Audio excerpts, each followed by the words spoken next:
Hey, get a load of how many times the word load is said in this episode. A surprising amount, honestly. We've got Peeves, we've got a critique on how young people online do fandom wrong, and then hold on to your butts because boy do we take a lot of tangents at full speed. Strap in!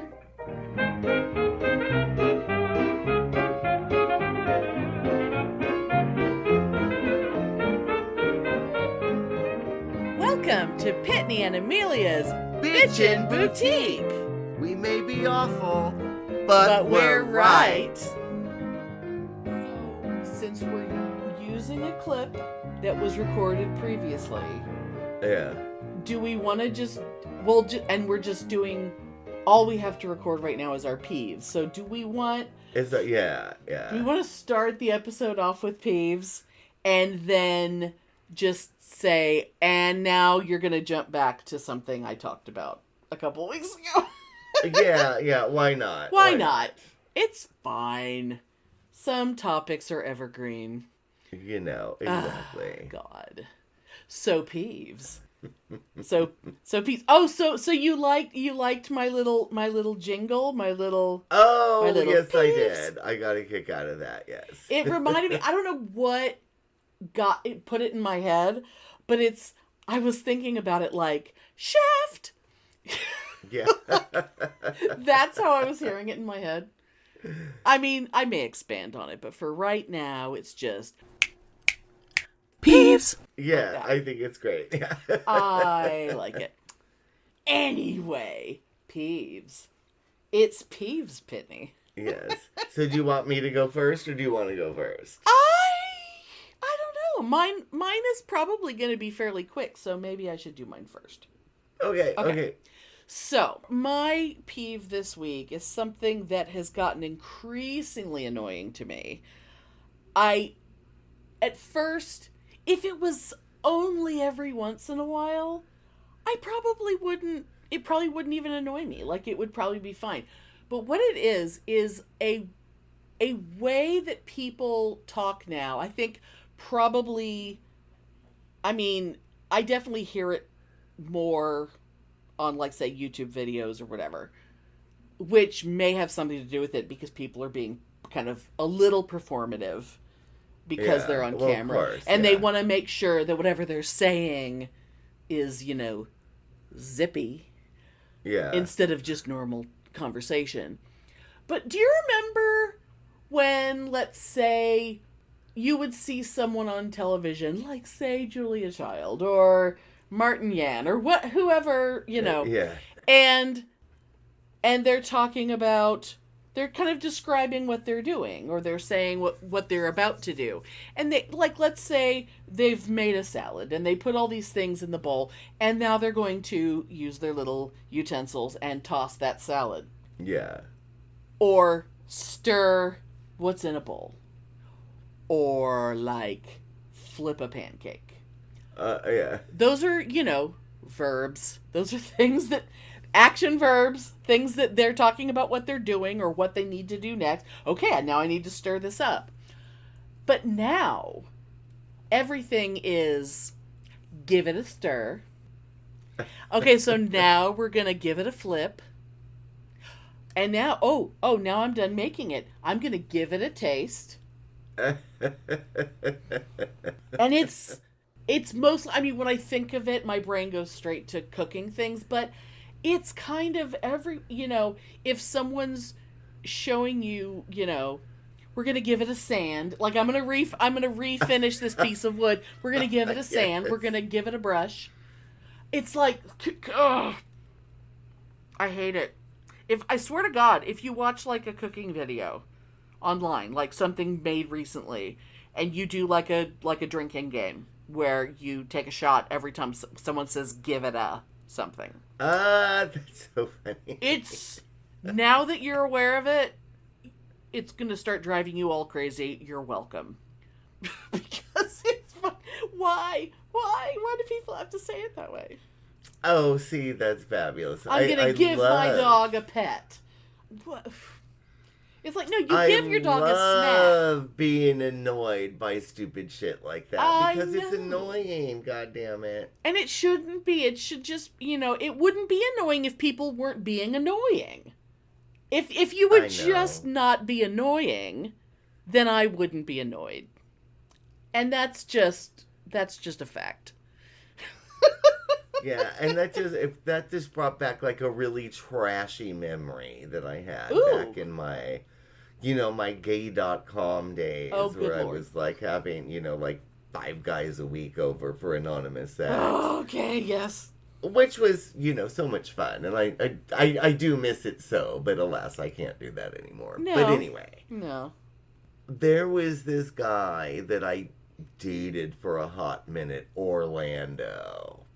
Okay. And I remember my introduction to Orlando was a message from him on gay.com, and it was all in caps, and it was, "Give me a load."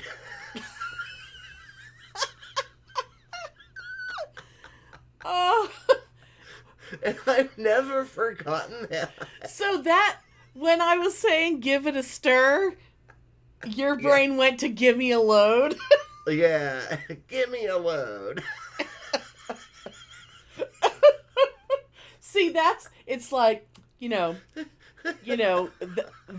original Pitney pointing down and going, give it a taste. Please, Pitney, no. No. Please, Pitney, no.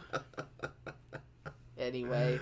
Oh, my God. Oh, God. But anyway, that's what my mind went to. But of course it did, right? Of course. Oh, my God.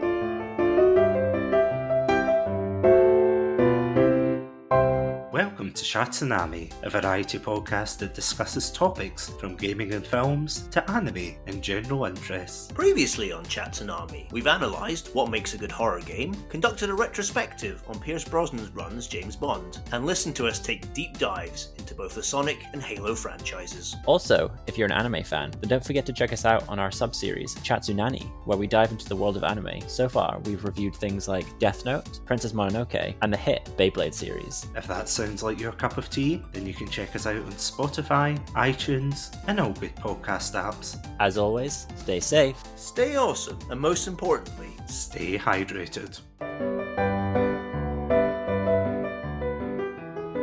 Oh, my God.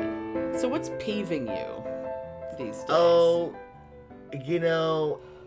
I have to endure this annoyance every day. Okay. And I've noticed that it's just not my day-to-day. It's just not my mother. When people come to visit other people do it too. I've noticed this in other people's homes, and it irritates me. Okay. I hate it when people goddamn shut doors where it makes noise. Like when someone goes into the bathroom, you are supposed to turn the knob, very gingerly shut the door, and then turn the knob so it doesn't make a slammy noise. Right. Yeah. And, like, example, the microwave.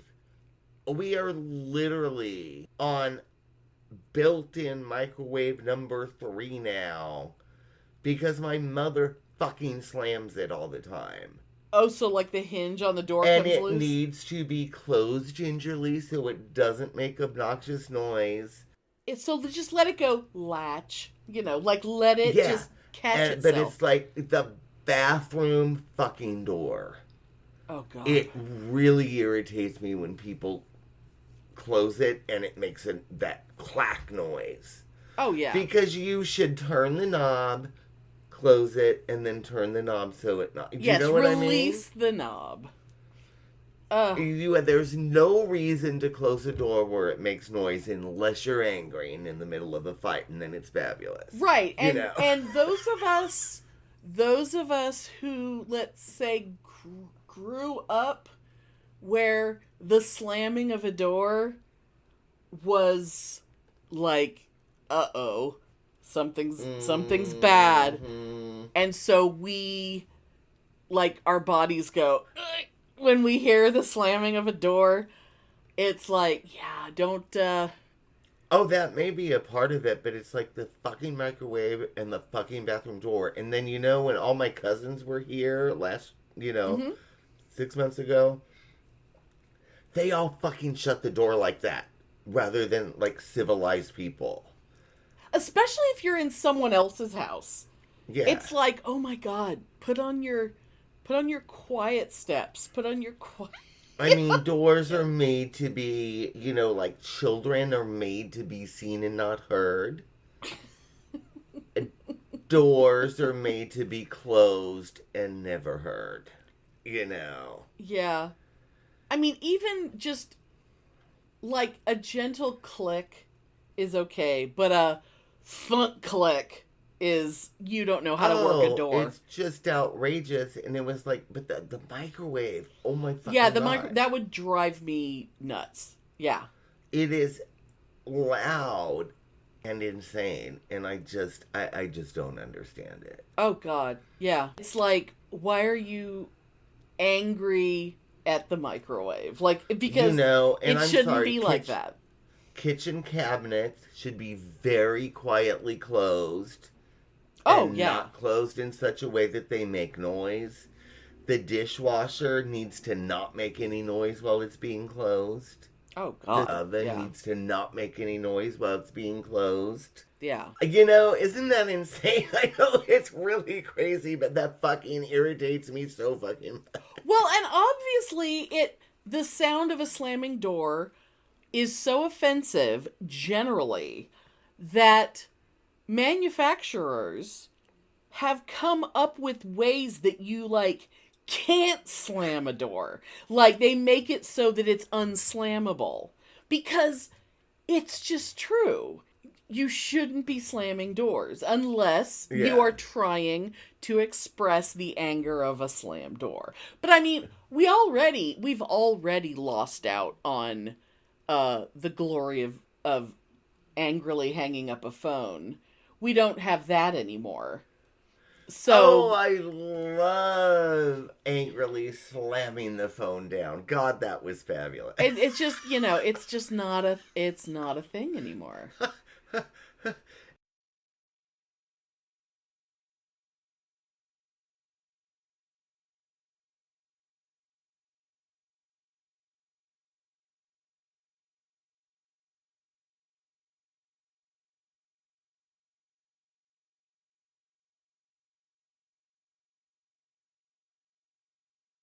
So when you're closing a bathroom door, you give it a little push. You give it a gentle turn. I think you should turn the knob, very gently close it, and then turn the knob so it clicks in, Yeah, because that makes a very quiet sound. Or completely silent. Maybe because it triggers me. I would say that there's a lot of us who are, it's just like an automatic, at the lowest level, it's discomfort. But it is something that's like, as soon as you hear it, it's like, why do they have to do that? Oh, yeah, my startle response goes, my heart rate goes up, and I have to take a pill, It's like, think of all the money we could save on our prescription medications if people would stop slamming goddamn doors. And it's funny, though, because there's nothing more fabulous than slamming a door in anger. Right.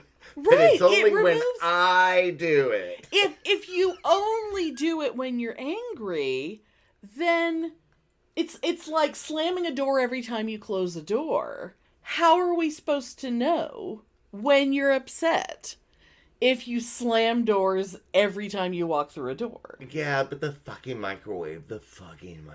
Oh my God, you have no idea. Oh God, yeah, I can... 'Cause there's no reason for anything to make noise. I hate noise. I mean, sure. Yeah. I hate having to hear the air conditioner. I hate having to hear the heater. I hate having to hear the ice maker. I hate the goddamn refrigerator making noise at night. You know? But at the same time, you turn up your stereo to the point where windows are vibrating, and that's not noise. The ticking of a clock in the next room is goddamn noise. Oh, God, that irritates me. I have a clock. Well, it's currently down here. It's being punished. It's down here in this cabinet. Because, heaven forbid, I be in this room and I want to know what time it is. I just, I like clocks. I like actual clocks. That, like, tick. Except when I'm recording something. It's insane how, like, I have to take the goddamn battery out of the clock. Yeah. In order to record. Or I just... It's like it's literally in this cabinet with a towel over it because I didn't want to keep taking the battery out. I understand. I hate fucking noise and I hate fucking unwanted light. Oh God. I hate overhead light. I hate the big light. It's like lamps are better than overhead light. Overhead light is only for emergencies. Oh God. We have this I don't know if you remember, but over my bathroom, or I'm sorry, over my kitchen sink, we have this fluorescent light. I don't know. Okay. And Mom, it's always left on and until nighttime, and then it gets turned off. It drives me insane because it makes this bzzz noise. Oh. Like the ballast makes a little noise. And like I can hear it in my room with my door closed. That's a sign of... It drives me insane. That's definitely a sign of autism. Those of us who can hear things that other people don't hear, like hearing fluorescent lights, that is... Oh, yeah, that ballast noise... Girl, because I've looked it up, like, why the fuck is this thing making noise? And I don't even know what ballast is, so... I didn't even know either until I looked up, why does this fluorescent light make the goddamn noise?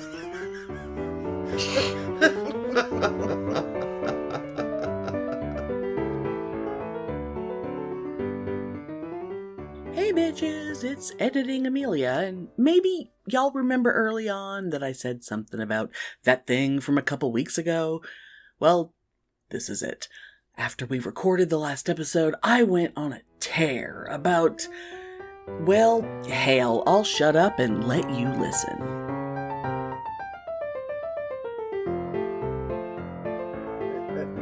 So, oh my god, this is one of those... There is a certain amount of...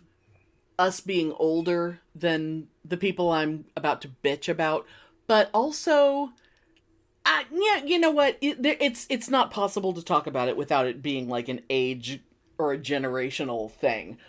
But my general premise that I want to bring up is that online fandom has fucking ruined fandom. Amen. And I've been saying that for years. And there's so many things that have been annoying to me for a very long time, but I've just recently I went down a bit of a rabbit hole, and it's like I fell into an online fandom thing, and it's like I get why it's sort of fun, but ultimately people are out there just like wanting to kill themselves because something happened on a TV show, with a character that they love or whatever. But okay, so let me talk in more general terms first before I get in there. So like, there's a thing that I hate. I hate so much, and I kind of have thought about it being like the fault of Twitter. When Twitter first started and having very limited characters, and then they doubled the amount of characters, but still you had a character limit, and so people got really into abbreviating, and people used to abbreviate a lot of words on texting and stuff, because when texting first started, it was every single character you wanted to put in a text required like 5 different keystrokes. Oh, yeah, because we used to have to text using the number pad. Yeah, using the number pad. Yeah. So I get that people kind of got used to abbreviating, but it didn't occur to me until fairly recently. But like things like in Doctor Who fandom, you know, we always would say, you'd say Tom Baker or you'd say the 4th Doctor. Yeah. But there are people who call him 4. Yeah. Just 4. Just the number 4. Or they'll spell out the word 4. But he's just known as 4. And like Matt Smith is 11. You know? And it's like... it's so fucking... It's so weird to me. Because... It just happened organically. Part of that is just sort of like elitist bullshit. Like, well, I'm such a fan that I should just write 11 and I should know who you're talking about. But I think, but it happened across the board. See, that's the part of the, you know, like elitist. I think there are people who act elitist, but they have not earned it. They have not earned the title of being an elite super fan. Yeah. They just are because they have a Twitter account. And another thing that gets abbreviated that I hate, and it was kind of cute. I mean, the first person to ever do this was Kevin Smith, the director, and because he referred to, and I don't remember if it was when Ben Affleck was first dating Jennifer Lopez the first time, or if it was when he was with Jennifer Garner, but Kevin Smith just one day just referred to them as Benifer. Benifer was the first of these things. And people ran with it, and now it's... like, say on Our Flag Means Death. Like, there would be people who would be like, oh, I think that Steed and Izzy would make a good couple, so I'm going to call them Stizzy.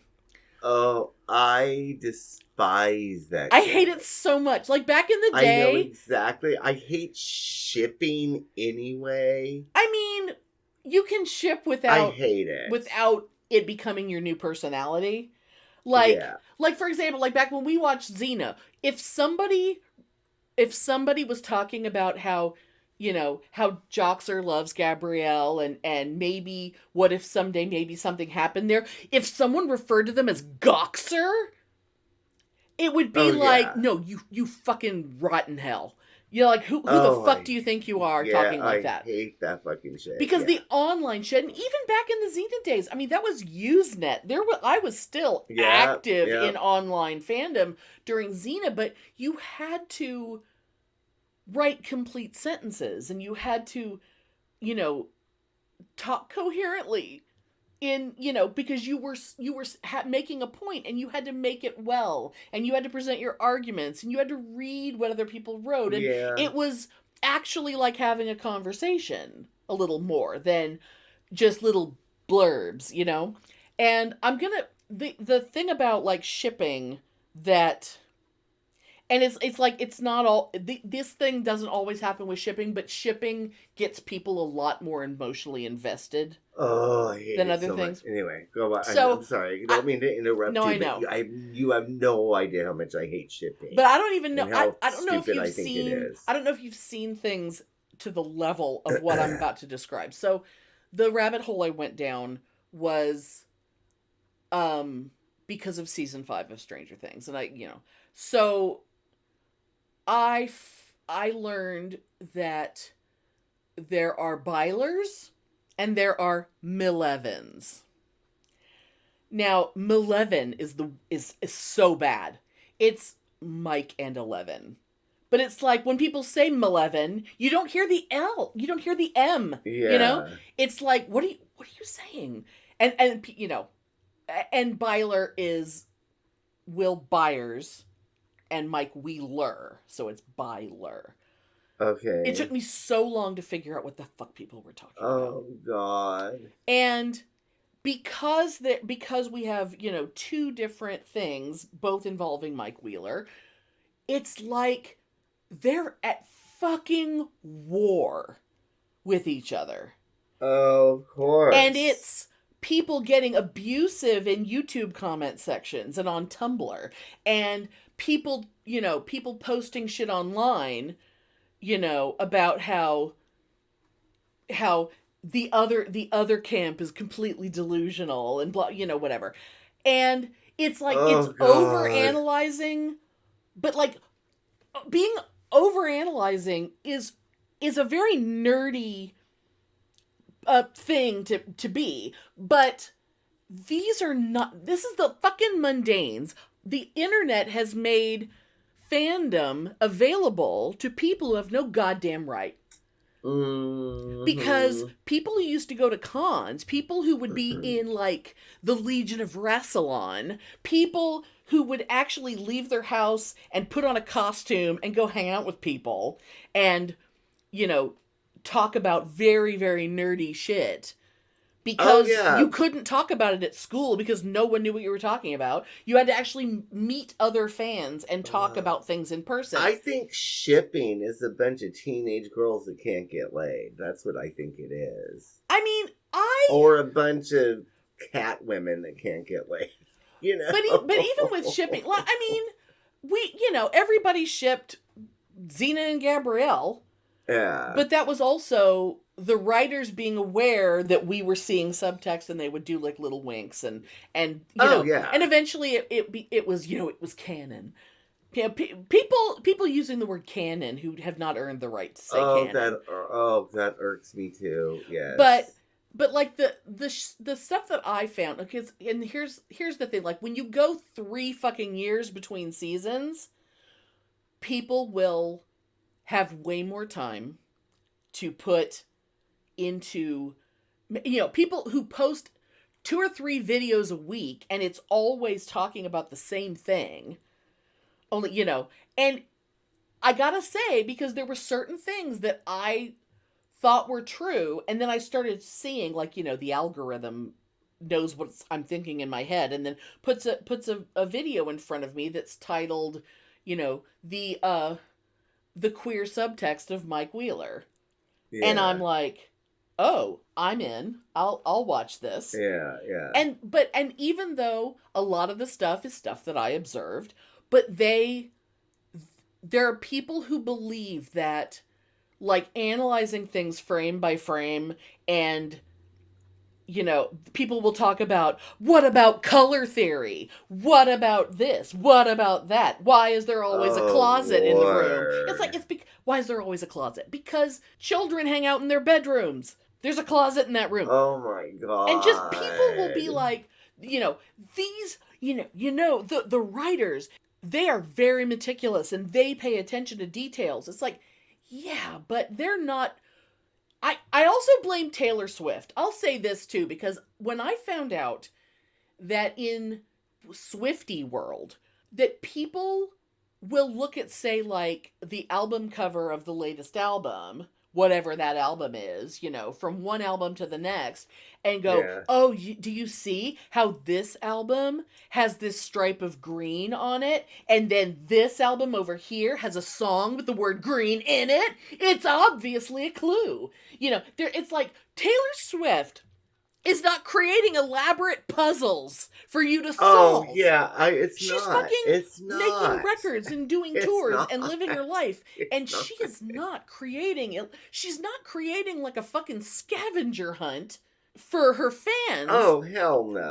No. And so people have this thing where they look at everything that way.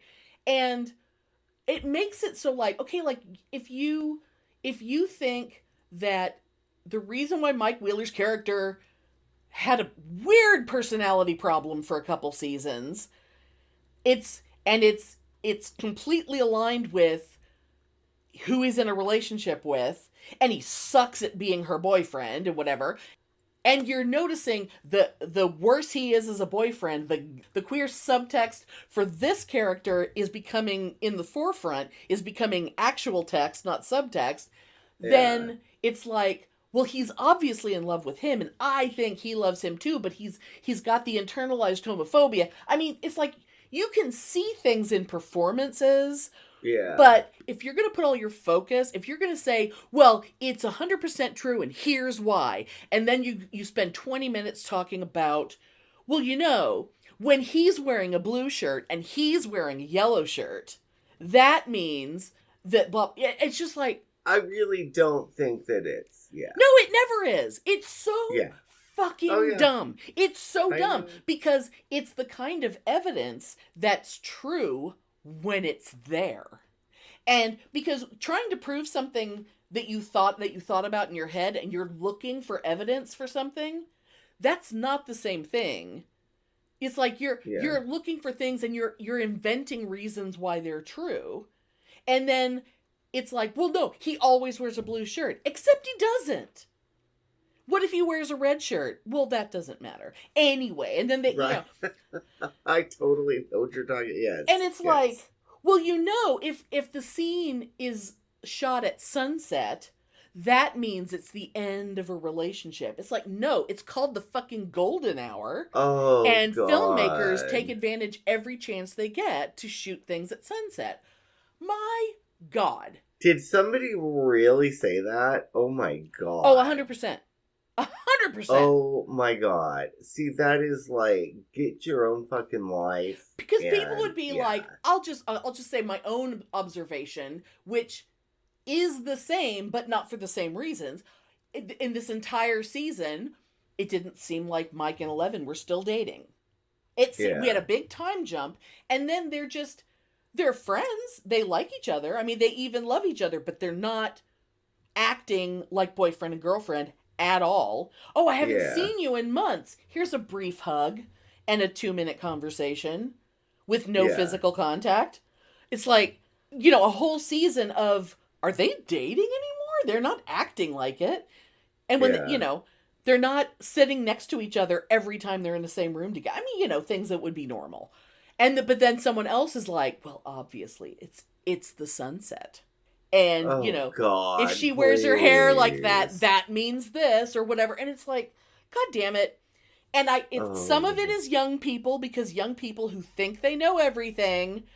But what happened with Stranger Things, because the show just ended, people who were they had too much time on their hands.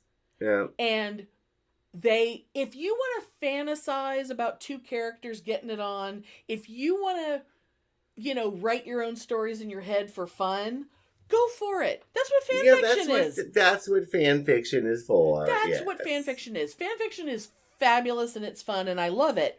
But just because you came up with a good idea for a story doesn't mean you write the show.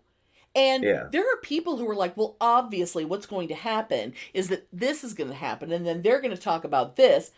And there are certain things that the creators of the show, when they're getting interviewed or like they're answering fan questions at a convention or something, they'll play into it a little bit because some of the times they get asked really weird shit. And they'll say, oh, no, that's definitely, we're going to go into that in the next season. And then they don't. Yeah. And then they don't. And it's like, oh, well, obviously that episode was meant to be 3 hours long and they cut it down to an hour and a half. And that means an entire storyline was left on the cutting room floor. And we're going to write a petition and force them to release all the files. And it's like, y'all really need to calm down. Oh, I can just see it. Because you don't own the show. You're just a fan of it. It's like, why are you watching it? If you want to write your own show, go for it. Because there are people out there who are, they have their own YouTube channel and they'll be like, well, I'm a writer, so I understand these things. It's like, you're 16 years old. Yeah. Yeah. You might write some fan fiction. You may have written some stories for creative writing class, but you don't get to call yourself a writer. Not yet. Not in the sense that it makes you an authority on anything. It can be like, these are my hobbies. Yes, I'm a singer. Yes, I'm a musician. Yes, I'm whatever. But that doesn't mean you know things other people don't know. And it's the fucking internet, because every teenager has a goddamn webcam and a microphone and a YouTube channel, and they can say and do and they can build themselves up to be an elite fan. There are people, the amount of subscribers that some of these accounts have, and then I look at it and I go, wait, you still live with your parents. And they're all talking about Stranger Things and these weird. But they're talking like they're teaching a college class. Yeah. And it's like, you live with your fucking parents, you're still in school, you're doing this when you don't have homework. You know, it's like, everybody shouldn't have a microphone. And I say that as someone who has a fucking podcast. Yeah. But the thing is, we've been around this, you know, we've traveled around the sun enough times that we actually know some shit. Yeah. And god damn it, it's exhausting. Oh, I know what you're saying. I know. And I'm just wondering, I mean, I don't know why this popped up into my mind because I don't even know that much about this, but I'm wondering if the real start of this level of bullshit was maybe Twilight.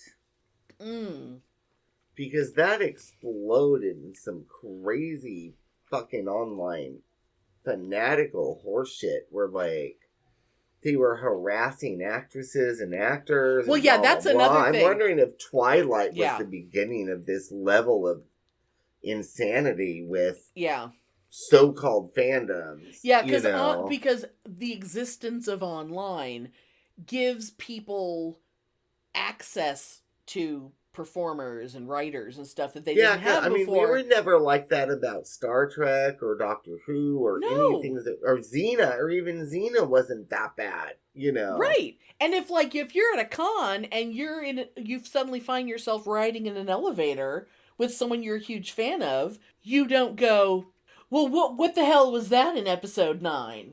What the hell was that? Oh, I know. No one would... I'm just wondering, was Twilight the beginning of this? Honestly, the thing I know most about Twilight that is a fandom-related thing is that if it wasn't for Twilight, we never would have had 50 Shades of Grey. Because 50 Shades of Grey started as Twilight fanfiction. Oh, really? I mean, something that I've never seen any of the Twilight movies or the books, and I've never... I never only read know... 50 Shades of Grey. I only know what I know, and I know that they're both really fucking toxic, unhealthy relationships. You know, really, everything's very abusive, but it's held up as romantic. Things like that. You know? Yeah. And it's some nasty shit. But I don't know enough about it to know that, but I do know that started out as Twilight fanfiction.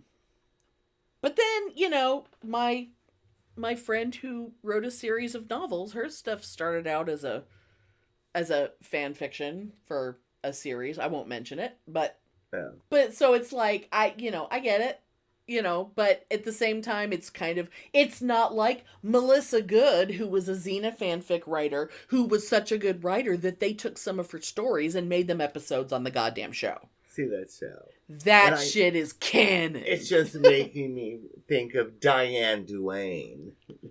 Do you remember Diane Duane? No. What's the context on that name? She was a fanfic writer for Star Trek, and she ended up having numerous Star Trek official novels published. Oh, God. Yeah. Oh, I don't know what she's doing now, but, you know. Oh, my God.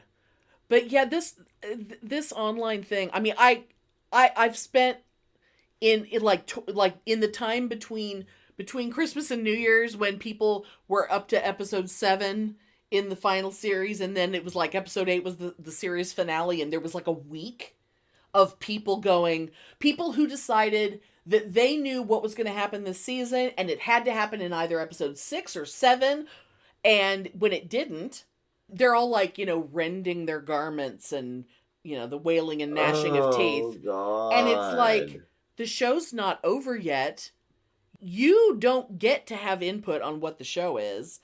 Let it happen. You can like it or not like it. That doesn't mean that it's wrong. Now, sometimes they drop a ball on a character, and it's like, Yeah. well, it looked like his character was the only thing that would explain this weird lack of character development and why is he being an asshole, the only thing that would explain it in a way that's good is this ending. And then maybe they drop the ball on that character. Fine. Okay, so they drop the ball on a show that has like 20 main characters. It's kind of hard to keep everything going. People are nuts. And it's like, it's not even something that I even know anything about Stranger Things, but I have noticed, actually, I am aware, beyond you, that, I mean, I guess, has the ultimate finale that was already, that was night, New Year's Eve, yes. That was... Yeah. Okay. Because I was aware that the final episode was being aired, but then the final piece of the episode was not being aired until, because I saw videos of people pissed off. I don't know what you're talking about. I don't know what this is. Hi, Editing Amelia here. What I didn't know at that time was the embarrassing nonsense the fans called Conformity Gate. And in a nutshell, that was a shockingly large group of fans who truly believed that there was a secret second finale that would be released quietly on January 7th. And my God, don't ask me to explain it because it's the dumbest, most pathetic thing I've ever heard of. Anyway, back to Pitney trying to explain the unexplainable. I mean, like, I've seen, like, YouTube videos of people, like, okay, this is, I watched, like, the final episode of Stranger Things, and I know that the very last episode of this sequence is not coming out until tomorrow or whatever, right? But this better happen in the final episode because they've been leading up to this. And I've seen many of those videos come up in my feed. Because you looked at one of them for a couple of minutes? This better happen in the final episode. I think because wasn't the finale like 2 or 3 episodes? No, it was one episode that was 2 hours long. This season was 8 episodes, like they usually are. On Thanksgiving, they released the first 4. They called it Volume 1. On Christmas, they released 5, 6, and 7, and then the finale was episode 8, and that was New Year's Eve. Okay, so that's what I didn't understand. And I actually suggested to some people that this better happen. If they had released, it's like allowing things to fucking fester in between. Like if it was a normal show that it's like every episode you see one episode and then you wait a week for the next one, but that's not how Stranger Things works. They generally give you the whole series right away, the whole season. And in season 4, the last 2 episodes, or was it just the last one? They had like okay, we're going to wait because this one is like basically the length of a movie and there's a lot of effects and there's all this shit. So it's taking us longer. So what we're going to do is we're going to give you all of these now so you can have them. And then we're going to release this one 2 weeks later. Yeah. And that was fabulous. Oh, see, that's what I thought that's what I was talking about. I thought that was what happened with the finale.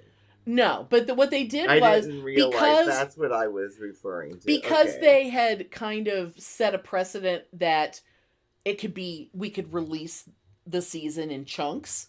They did it that way, and they kind of made like a mini, oh my god, cool cliffhanger at episode 4. If they had released either the whole season as one chunk and we all watched them beginning to end all the way through like it was one, and we didn't have time to freak out between episodes, you just watch it. Yeah, you could watch it all in a day. I think the attitude towards the season would have been better, even if it was like first 4 and second 4, separating things out the way they did. I think it caused, because it really looked like, I'll just say, Byler, the Will's in love with Mike. Everyone knows Will's in love with Mike. It's part of the show. Yeah. Mike being the clueless idiot that he is, but sometimes things just get a little flirty and you're kind of flirting back, but you're not realizing that it's like, oh shit, I have to walk away now. I think I just flirted with him. Like little things like that. There was so much flirting happening and so much shit happened in the fourth episode. And then we had a month for people to go, oh, this is obviously because look, when this character said this line and the word avalanche was in it, and she said the snowball becomes an avalanche. Well, remember in season 2 when there was a winter dance called the snowball? Obviously, she would not have said snowball if it wasn't referencing. Mercy. And it's like, guys, some things are just phrases. No. Oh my God. No. These people, because you give them time and then they run with it. And it's like, you motherfucker. It's just, and then it didn't happen. It's like, they went from literally flirting and making eyes with each other and being so fucking cute. Like the scene was like, oh my God, my heart is pounding. They're so cute. I remember you sending me clips. Yeah. Yeah. And then I was like, oh yeah, they're totally flirting. They're totally going to go suck each other's dicks in the locker room. You know what I mean? Yeah. Any minute now, they are going to start making out. And it not only didn't happen, but like, it didn't happen in a way that was so annoying. And I don't want to go into all of that. But like, oh God damn it. Oh, it's so annoying when heterosexuality wins. Damn it. Yeah. It's like, everybody else has, heteronormative shit. The show is filled with it. We have a gay character who's been gay since episode 1, season 1. Yeah. Because one of the first things we learn about him after he goes missing is, did he have bullies? The kids at school always called him queer and this happened and he's very sensitive and blah. That was like first episode. So it's like so sad. And he's my baby. He's my little baby. Man and woman roles. It's so sad. God damn it. And obviously the heterosexual couples in this show are kind of awful. But they're okay because there's a penis and a vagina. Well, I wish them all bad marriages and divorce. Oh, there's plenty, believe me. And I don't even know who they are. No. But God damn it. And I look at those, especially the main characters, the kids. I've been referring to them as my babies since the show started. Like, I love these babies and I just want to hold them and nobody better hurt my Dustin and nobody better say anything to my Lucas. Like, I love these kids. And then it's like, oh, they're adults now or they're about to graduate in high school, but really they're like 22.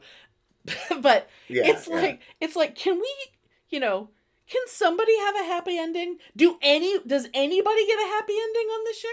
And by happy ending, I mean jerking them off. It's like, God damn it. It would be great if every straight couple broke up and all the women got together with the other women and all the guys got together with the other guys. Boom, happy ending.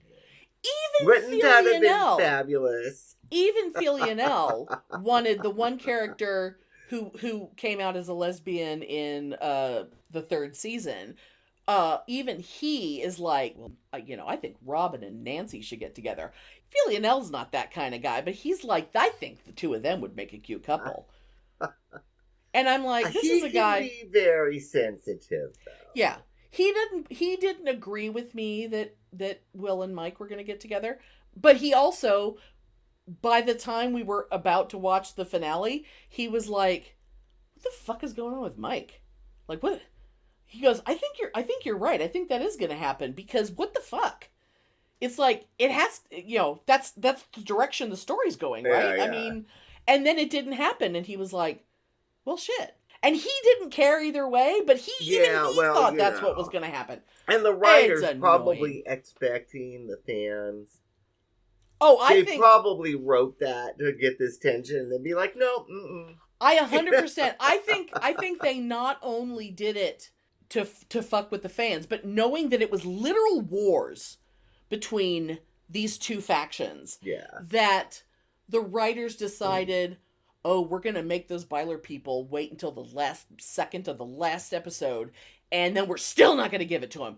But it's like, because if they did it earlier in the season, if they actually had it happen, and it happened in episode 6 or whatever, then the Millevans would all get mad and stop watching, and they wouldn't have the ratings. The best thing would have been if one of them died at the end. Oh my God. Oh, that was another thing. People were arguing that, well, the show sucks because there's no stakes because we know you're not killing anyone. One of them should have just died at the very last scene and shut that shit down. Well, this made me so mad. There was a character who died, who vanished, who died, because we closed the portal. The Upside Down doesn't exist anymore. Boom, it's gone. And then at the very, very end, it's like, question mark? It's like, no, this isn't like a 50s monster movie where the end? It's like, no, she's not alive. God damn it. How could she be alive? And if she was alive, how would you know about it? Like, they were like, well, we've decided to let the viewers decide for themselves if she's alive or not. And it's like, well, then if it's all about what the viewers think, then I think Will and Mike did get together. Just because it didn't happen in the show, I think they got together and it was a secret and nobody knew about it. And that's why it wasn't on the show. The end. That's my well, show. There you go. But see, I am not out there, with like a razor, screaming and crying and threatening to slit my wrists on a live stream because my ship didn't work out. It's like, God, I fuck. know. God damn it. It's supposed to be fun, you guys. I know. And even having romantic fantasies about characters. Hell, you could pick a character from this show and a character from that show and imagine them fucking. You can do whatever you want. But that doesn't mean that the show not doing it, that means there's something wrong. There's plenty of opportunities for things to be wrong, but that is not one of them. Yeah, you imagining something does not make it real. So my stupid. God. Ugh! Yes. Fucking children, how dare you? Ruining everything. Mundanes. Mundanes. Normies.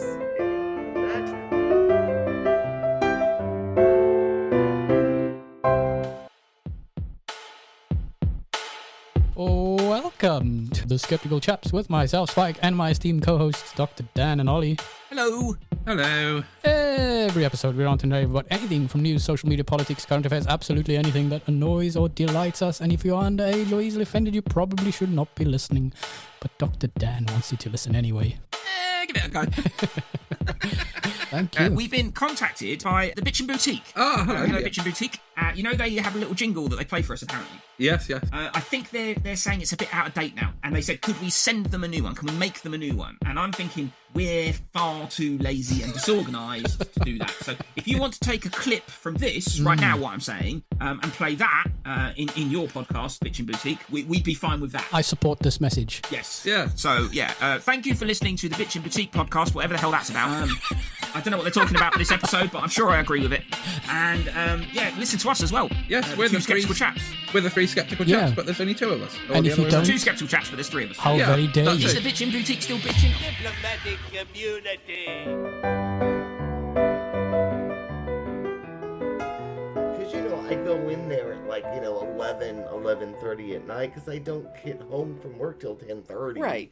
Right. So I go there in the dark to turn the lamp on and then to, play my video games or watch my Hallmark or whatever the fuck,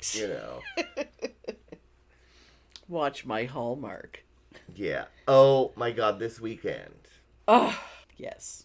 All weekend, Aurora Teagarden Mystery Marathon. Isn't that... And I am recording all of it. Oh, my God.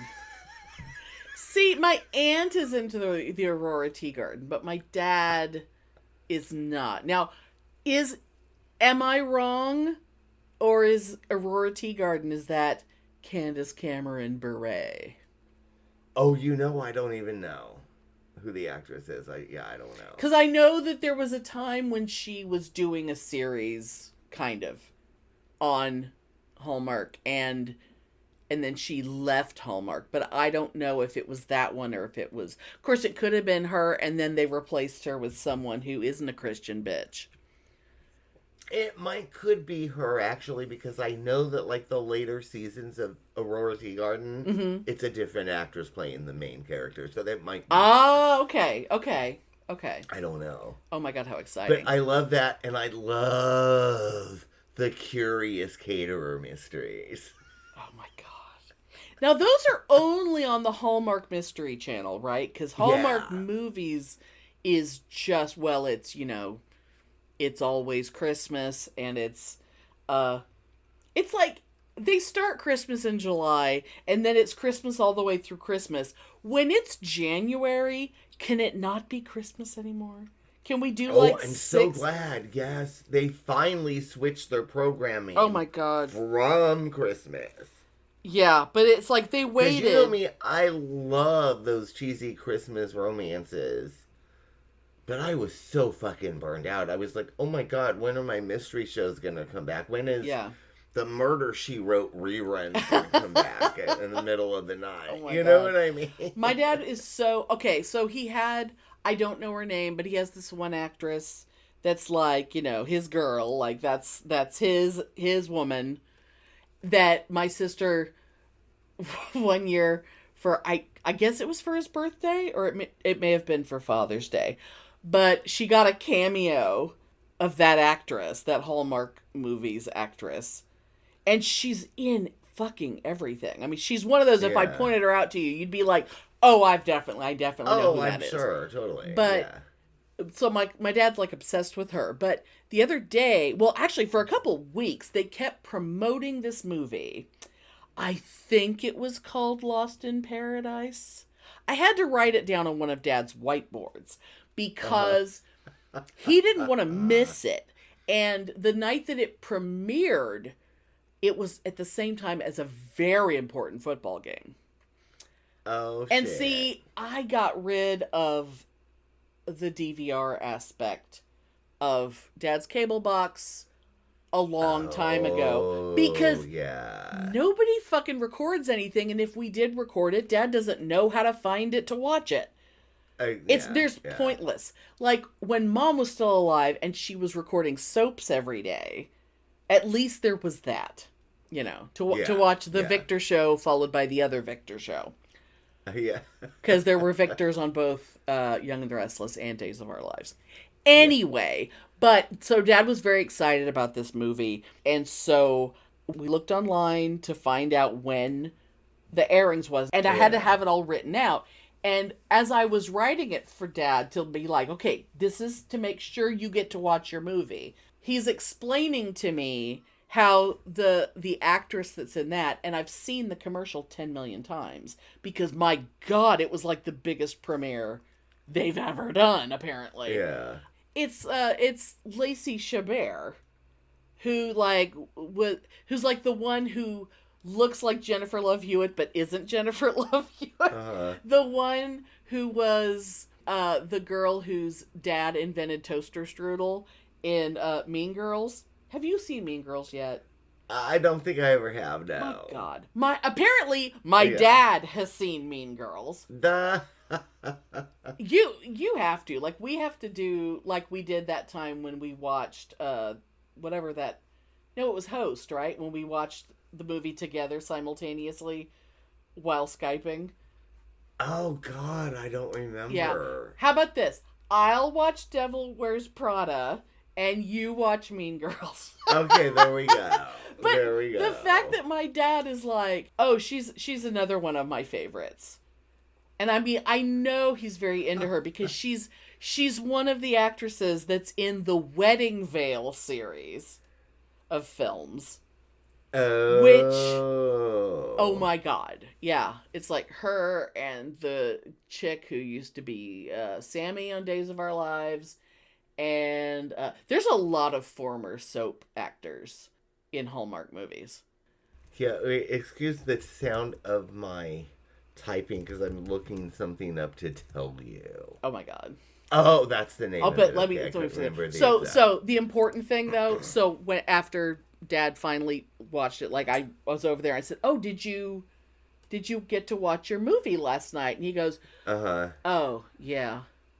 And I said, "Well, how was it?" And he was like, "It wasn't very good." And I'm like, that is insane. Oh, no. What could possibly... How disappointing. What could it have possibly been? Because I don't think there's ever been a Hallmark movie that my dad didn't love. Oh, how disappointing for him. That sucks. I mean, it was so important that we had to do all this research and we had to make a special sign. Well, he was probably really looking forward to the come on the tits scene. And it just didn't happen. You know? I mean, it's Hallmark. Ugh. Anyway, what were you looking for? Oh, that I've gotten totally obsessed with this Hallmark series. Okay. Which apparently is in season 13. Oh, damn. But called When Calls the Heart. Oh, God, I've seen the commercials for it. I have gotten so into it. Oh, my God. That's the one... That's the it one is that like it might as well be... Little House on the Prairie. I was going to say, it might as well be Little House on the Prairie or Dr. Quinn Medicine Woman. Oh, yeah. It's very much that. that I love kind. both of those shows. And I love the Waltons. Oh, God. I still love the Waltons. Yeah. Do I have... Now my brain immediately goes to, do I have the Waltons Christmas album? Because I wanted it for a really long time, and I don't think I have it yet. I think I saw it once and didn't buy it because I didn't have enough money, and then I've just, like, you know, one of those regretting something for the rest of my life things, you know. Oh, God, that sounds bad. Oh, I love the Waltons. I think it's Pa Walton, like, reading Christmas stories, and... Oh, how fabulous. It definitely wasn't all music. It was, oh God, it's, you know. And I had such a crush on the twins. Remember the twins? Do I remember Matthew? The actors were like Matthew and Patrick Labyorteaux or Labyorteaux. Oh, they were. Well, one of them was on Little House on the Prairie, and one was on One Day at a Time. Okay. Oh, maybe it was Little House on the Prairie when they were in, but oh my God, I had such a crush on them when I was like in the 6th grade. You know. Oh my God. Now, Matthew... Maybe one of the first boys I ever actually masturbated to was one of the Labyorteaux boys from Little House on the Prairie. Oh my God. And then after that, it was Bo Duke. Ugh. So much no. I believe I'm looking him up right now. Matthew Labyorteaux. Yeah, something like that. Yes, Oh, there and he was is. a twin, right? Or was it just brothers that were both actors? Yeah, they're just brothers. But yeah, they were both so cute. But I'm looking back to when, see... you know, we were all 13, you know. Right. I don't know what they look like now. See, now I'm glad I looked it up because I was going to say that I was 100% sure that Matthew Labyorteaux, that he was, you know, a homosexual, but I'm wrong. Now I want to know who the hell I was thinking of. Is he still hot? Or no? I mean, he's, I don't know how recent any of these images are, but... Oh God! He was so hot when he was 13 and I was 13. Okay, you know. I'm about to hold a picture up to the camera. This is Patrick and Matthew as teens, shirtless and in shorts. I'm trying to do it so that. Oh, give me that load. Oh God! Wait, what if I turn the light down on this? There you go. Oh, they were so hot. Oh, I had such crushes on them when I was the same age as they were. Right. Yeah, because, like, if Matthew is 59 now, then they're definitely... Oh, yeah, we were totally our the same age. age. Yeah, but I remember, oh my God, yeah. I actually had a crush on Michael Landon. Who from didn't? Little House on the Prairie. Who didn't? I never had sexual fantasies about Michael Landon, but I did have a little bit of a crush. A little bit on of a him. crush. Yeah, I think... Okay, this is probably current of Matthew. Oh, he's still pretty hot. He looks I'd good. date him. He's I'd got date a him. little bit of like the little cutie pie Henry Thomas thing. He's got a little of that going on, which I like. Yeah, I would date him. He's not as hot as, Joey Lawrence now, but, It's gonna drive me crazy that I don't know who's the homosexual I'm thinking of if it's not Matthew Labyorteaux. Wait, no, I was wrong. Oh my God, I was so wrong. It just clicked in my head. So Matthew Labyorteaux was not on One Day at a Time. He's not the little brown-haired boy from that. That was Glenn Scarpelli, and that's the homosexual. Although, again, I remember him. Again, I remember him. I need to look it up because I remember him. We don't. Glenn. I do remember him. Yes, because I loved that show. And I he's used also to, 59 years old. Oh, he was so cute. What was in One Day at a Time? What was the maintenance man's name? Schneider. Yes. I used to have fantasies of giving Schneider blowjobs in the hallway maintenance closet. Wow. Okay. Oh my God. Okay. That's really Schneider. Yes. I mean, there weren't a lot of men on that show. Although, there were like the men that Anne Romano would date or whatever. Yeah. Oh, Lord have mercy. Anyway, we are degenerating, but it's fabulous. Oh, yeah, well. Oh, you know what? I really wasn't going to go into something else, but I can't. So okay. Everything doesn't have to always come back around to Stranger Things, but it's just that those are recent examples of children who were on television. Oh, yeah. And they're not children now, but yeah. There was, I remember in probably by at least season 2 of that show, back when I was still on Twitter, there used to be a Twitter account where some adult woman, the entire Twitter account was how she wanted to fuck Finn Wolfhard, or wanted him to fuck her, or whatever. Oh, I'm gonna think he was probably 13 or 14 at that time. Oh, Lord have mercy, yeah. There was, so Gaten Matarazzo, who's so inappropriate. Well, yeah, and anyway. this Gaten Matarazzo, who plays Dustin, he was the one who said just very recently as an adult, talking about how recently a mother and daughter came up, to at a con or wherever, and the mother said that she'd had a crush on him for years or whatever, and it's like, yeah, and he was like, oh, that's inappropriate. And he said, and the daughter was like cowering, like, oh my God, my mother. And it's like having a crush on a child.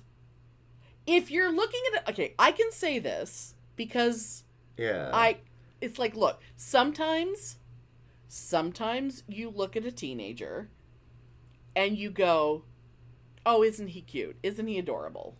Yeah. And sometimes you look at one and go, that child is going to be stunning. Sometimes you can see it. That doesn't mean you want to fuck them.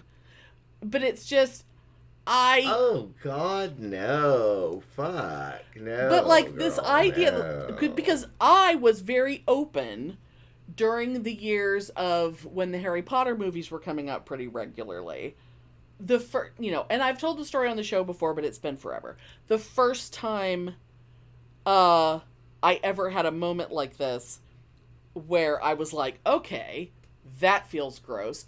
I came home from work, I turned on Oprah, the Harry Potter kids were there. I took one look at Daniel Radcliffe, and in that moment, I thought, God damn, he's really growing up nice. And the very next thing that happened was that Oprah asked him how old he was, and he said 13. And in that moment, I'm like, oh, that's what gross is. Like, it was the only time I've ever had a weird thought, but it was, I was still acknowledging he wasn't grown yet, but it was weird that he was 13. What was the one that I was into? Malfoy? Yes, you were into Draco Malfoy, yes. I was Tom into Draco Felton, I believe. Yes, I was very into Tom Felton. But, oh my God, not now. He is so not hot anymore. Oh. But the problem is, when you were, I don't think he was an adult the whole time he was in those movies. 15? I mean, that's the... He was hot. But he was more potential hot. I mean, yeah. I mean, I'm not John Nathan Turner, where I would have gone after that action. Oh, you my know what God, I mean? yeah. But, there were certainly times where, in one of the later movies, there'd be like, oh my God, I couldn't stop staring at Harry's lips or something. And it's like, it's just, But you don't go up to Daniel Radcliffe and say, I used to stare at your lips when you were 15 years old. You don't do that. If you do occasionally have a creepy thought, just let it float right on out of your head and do not speak of it unless, of course, you have a podcast. Yeah, or you could go up to him and just say, give me that load. So gross. I just, no. I haven't thought about that in fucking years, but it's so funny now that I remember it. I mean, worst, honestly, the worst thing someone could give me is a load. What the hell am I supposed to do with that? It's just one more thing I have to clean up. Oh, God. It's so fucking funny to think about that now. Oh, my God. Thanks for listening. If you enjoy our show, please take a moment to rate and review us wherever you listen. If you send us a screenshot of your review, we'll send you a Bitchin' Boutique sticker. Everyone loves stickers. Please subscribe or add us to your favorites wherever you get your podcasts. Subscribers get new episodes first and are also more attractive. Drop us a line anytime at PitneyAndAmelia@gmail.com. We'd love to hear from you. I had such a trashy life. It was so fabulous. Anyway. I mean, sure. I just... Yeah. I'm not going to call the episode Give Me That Loot, but yeah. Anywho. Oh, yeah, this conversation went off the rails, but I think it's fabulous. Yes. If there weren't weird tangents, it wouldn't be us. It went off the rails on the crazy train.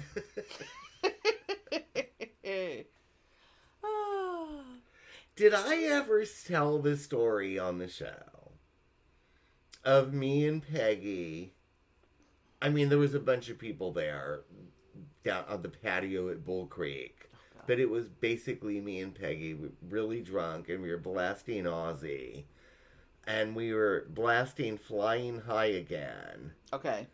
But rather than singing Flying High Again, me and Peggy somehow spontaneously started singing Sucking Cock Again.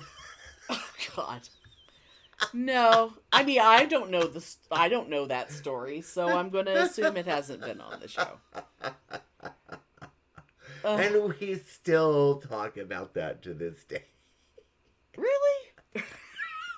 Sucking cock again. I mean, Ozzy would be so horrified, or maybe he'd laugh. He Who probably knows? would be fine with it. I don't think Ozzy had a lot of room to judge other people. Oh no, but God, that was so funny. But yeah, anyway.